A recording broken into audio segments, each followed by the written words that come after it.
പിണറായി വിജയൻ എങ്ങനെയാണ് സ്വന്തം ചിന്തയിലും വിശ്വാസങ്ങളിലുമൊക്കെ പുലർത്തുന്ന കമ്മ്യൂണിസ്റ്റ് മൂല്യങ്ങൾ എന്നുള്ളത് നേരിട്ട് അറിയാവുന്ന ആളുകളിൽ ഒരാളാണ് ഞാൻ. അതുകൊണ്ട് വെള്ളാപ്പള്ളി നടേശന പറഞ്ഞതിനെ ഇതൊക്കെ കേട്ട ഈ എം.എ. ബേബി മൂടനാണോ എന്നല്ലാതെ പിന്നെ എന്തോ ചോദിക്കാനാ?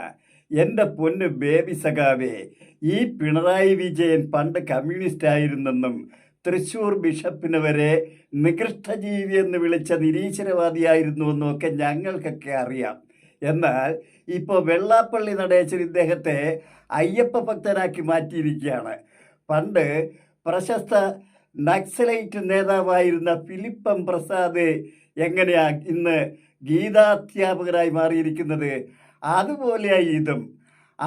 അഭിപ്രായം ഇരുമ്പുലക്ക അല്ലെന്ന് അറിവില്ലാത്ത, ബോധമില്ലാത്ത, സംസ്കാരമില്ലാത്ത മൂടന്മാരും പൊട്ടന്മാരുമാണോ നിങ്ങൾ കമ്മ്യൂണിസ്റ്റ് സഖാക്കൾ ഇപ്പോഴും? കഷ്ടം തന്നെ.